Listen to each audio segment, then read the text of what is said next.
Hello friends, good evening no. So nandito ulit ako ngayon sa Blue Cafe sa Subic Bay.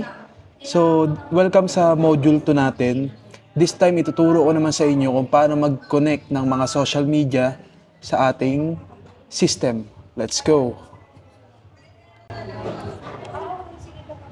Okay, so dito ulit tayo sa may launchpad no.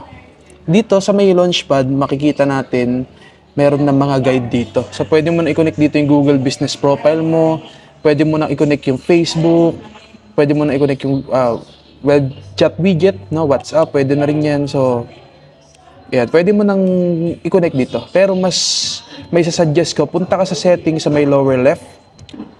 Tapos makikita mo rito yung integrations, scroll down mo lang. Okay, so ito yung mga kailangan mong i-integrate, no? So kung meron ka i-integrate mo, bakit?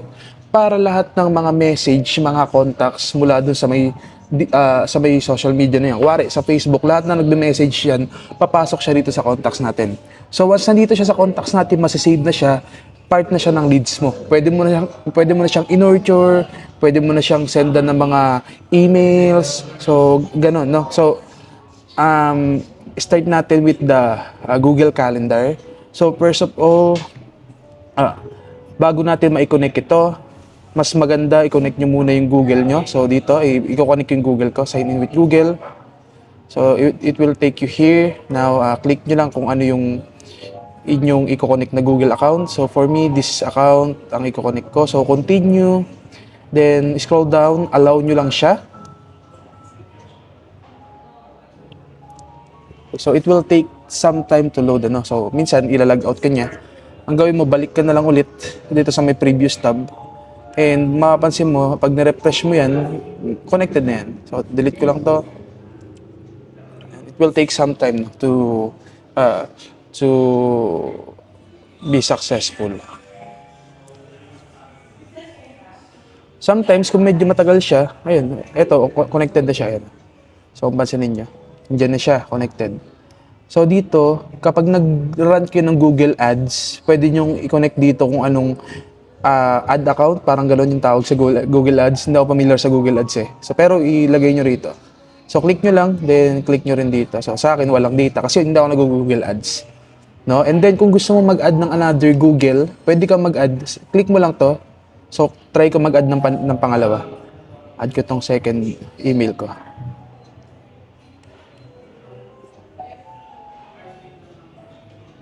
So ito na yung pangalawa, no?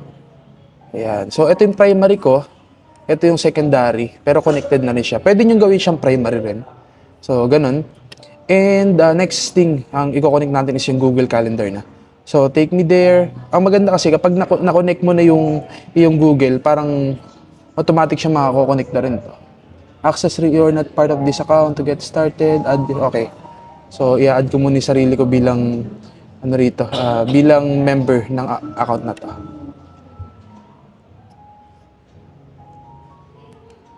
So, sa inyo, automatic na kayo member ng account na to. Ito kasi, ako sa agency owner ako. So, kailangan ko muna i-add yung sarili ko ron, no? So, my name is Brian. Kung mahanap yung sarili ko, hindi ata ako member ng agency na to, Okay.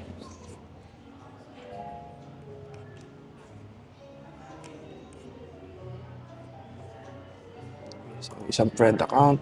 Dalawa kasi yung sub-account natin ng friend. Yung isa, yung para sa main, yung pagmamarket. Itong isa naman ginagawa ko ngayon for the sake of testing, no? Tsaka demo sa inyo.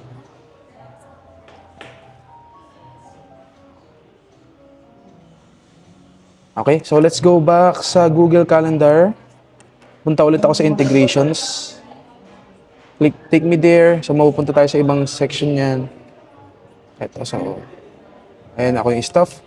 Then, I will add a new calendar, no? So, Google Calendar yung itaray ko i-connect. Sorry, kailangan mo pa rin pala i-reconnect with your Google. So, hindi katulad dati na pag ginonect mo yung Google, okay na siya. So, dito, hindi. Kailangan mo siyang i-connect ulit.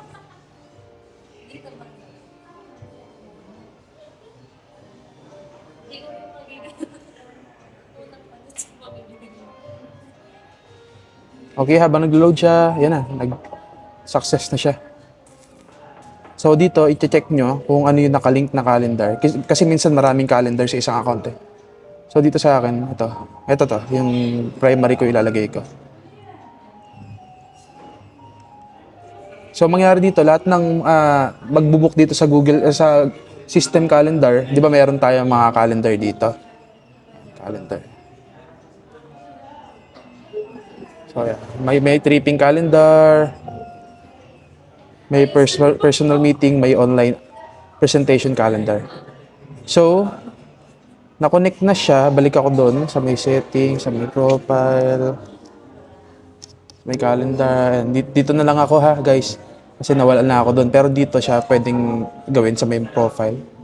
And conflict calendar. So, kung ano yung conflict, ito.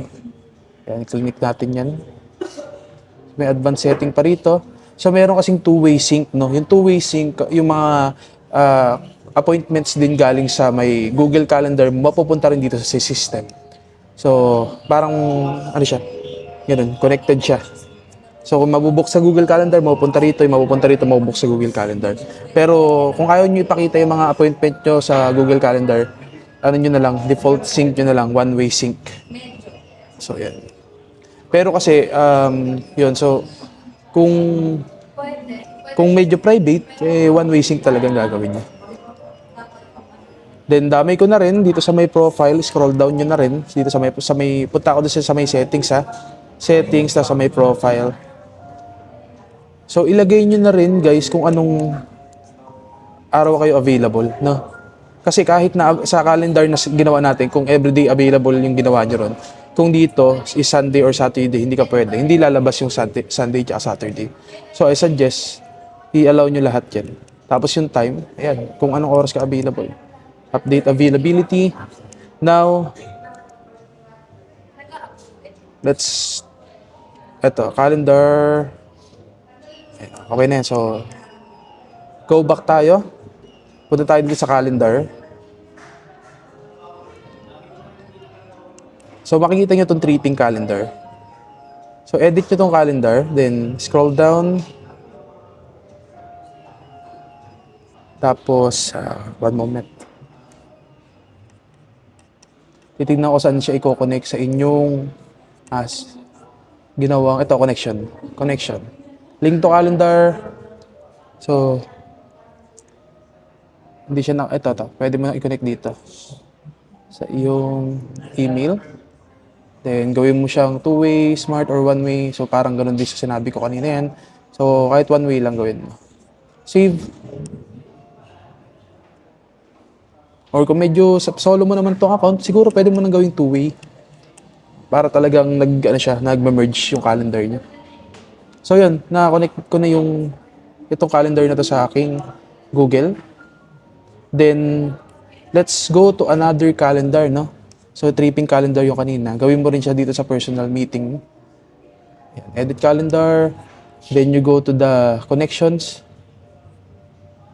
Ayan. So, i-connect mo rin ulit dito. Sa may iyong calendar. Okay. Then, gagawin ko rin siya dun sa may last yung online presentation calendar. So, ito muna, connection lang muna tayo ha. Ito, may ibang module ako para dito sa calendar mismo. Na nakafocus lang dyan. So, ngayon, more on connecting lang tayo. So, that's it. Connected na yung mga calendar dito sa Google Calendar nyo. So, medyo nag-load pa siya yan. Okay na. So, let's go back to the integrations. Settings, then integrations. So, here, and we can connect our Google Business Profile. So, magko-connect ako ha. Ano ba yung Google Business Profile, no? Sa paliwanag ko sa inyo mabuti. Pansinin nyo, pag nagpunta kayo sa Google Maps, guys. So, magsa-search kayo ng real estate. Let's say, real estate in Cebu. So, ito yung mga realty, no? Cebu Grand Realty. Ayan sila. 93 yung reviews nila. Tapos 4.9 yung ratings nila. Cebu Real Estate Shop. Filipino Homes. Ayan. Makikita nyo sila yan. Deuterio Realty. So, ngayon, hindi lahat ng tao kasi sa Facebook nagsisearch, no? So, yung iba sa Google, lalo na yung mga foreigner. Now, Kapag nag-search sila ng real estate sa isang lugar, ang una nilang titignan yung mga nandito. And then, ang next nilang titignan yung mga review, syempre. Ito, kung 4.9 yan, napakaganda yan. Meron dito siguro mga mababa yung review. Syempre, yun yung least priority na titignan din. Parang mamimili ka lang sa Shopee, di ba? So, yung mas mataas yung reviews, yun yung bibilihin mo. Okay, so same lang dito. Kung mataas yung review, yun yung pipiliin nyo. So, example, pipiliin ko si Cebu Grand Realty. Makikita rito yung info nila. At the same time, yung direction, yung address nila. So, ganun po yung Google Business Profile. So, I encourage you to create business profile also, Google Business Profile. So, here, try na ko i-connect kung anong meron ako. So, meron kaming CCTV business. Then, I will connect this one. So, kinonnect ko. Then, click connect. Okay, so, ito for the sake of sample lang, no? So, confirm. Ito na, connect in progress na siya, pero eventually mako-connect na rin ito mamaya-maya. Okay? So, next is yung Facebook and Instagram. So, connect natin. So, connect ko kay Mara J, sa aking asawa. Ayun, connected na siya. Tapos, pwede kang mamili kung ano mga page yung gusto mong i-add. So, kung mari, gusto ko lang i-add yung friend. Yan, friend. Dalawa yung friend kong ano rito kasi nagkamali akong gumawa eh. O kaya ito na lang isa yung Piri Digital Solution. So, connect and continue. Ayan, dalawa silang i-add ko ha. Then, here, pwede natin silang i-mapping. So, ano tong mapping na to? So, ito yung, di ba pag nag-ads ka kasi, meron tinatawag na lead form na gagawin ka. So, yung lead form na yun, pwede nating i-connect dito. Kuwari, kunuha natin yung name doon sa may Facebook ads. Ngayon, yung name na yun, ilalagay natin sa name din dito sa CRM. So, yun yung mapping. So, let's try to map. So, wala siyang forms na available. Hindi pa kasi ako nag-ads doon na lead form. Eh. More on messaging lang yung mga ads ko kasi yun yung uso sa Pilipinas. Pero pag nag-ads kami sa USA, nag-ads kami sa ibang bansa, nagle-lead form kami kasi yun yung mas maraming nakukuha. Pero dito sa Pilipinas, more on messaging tayo, no? So, that's it. And let's go back to the integration. So, setting, then integration. So, ngayon tanong, bakit walang option to connect the Instagram? Yung Instagram po, kapag connected siya sa Facebook mo, automatic siyang ma-add dito. Okay? So, yun. Then, next is yung QuickBooks. So, QuickBooks hindi siya masyadong ginagamit dito sa Pilipinas. Pero sa USA, kasi since from California ngayon software natin, di ba? So, uso sa USA kasi ang QuickBooks. That's accounting software na kino-connect. Ayun. So, Wave, this one, I'm not familiar with this. Sa US lang ginagamit to. Clio, hindi rin ako familiar. So, kung familiar kayo, kung gumagamit kayo, ilagay nyo. I-add nyo. Then, we have the Stripe. So, Stripe is the payment solution for other country. But sa Pilipinas, hindi siya nagagamit, no? Shopify, kung gumagamit ka ng Shopify for your e-commerce, you can connect it here. As well as TikTok, no? So, itong TikTok, ginagamit sa Pilipinas talaga. So, pwede nyo siyang i-connect. Unfortunately, wala akong TikTok, so hindi ko siya maide-demo sa inyo kung paano i-connect. Then, LinkedIn. So, ito, ginagamit na rin sa Philippine market to. Slack, Shipu for shipping, and WooCommerce. So, e-commerce din tong WooCommerce, ginagamit sa WordPress. Slack naman, isa siyang team management software. So, yan, wala ako niyang mga yan. So, hindi ko madidemo sa inyo. Pero, just in case meron kayong ganitong platforms, pwede nyo siyang i-connect. Okay? So, ganun mag-integrate ng mga software sa ating system. Ngayon, advice ko sa inyo guys, i-integrate nyo hanggat kaya nyo i-integrate yung mga social media nyo. Kasi, all-in-one solution tayo. All-in-one platform. So, just in case na na-connect mo na yung inyong mga social media rito, pag pumunta ka sa conversation, here, makikita mo rito yung mga conversations from that social media. Kuwari may nag-message sa inyo sa Facebook page nyo, mapupunta rito automatic yung message. No, so, from there, hindi na kayo pupunta sa iba-ibang platform. Dito na lang kayo pupunta and makikita nyo na yung mga messages sa inyo.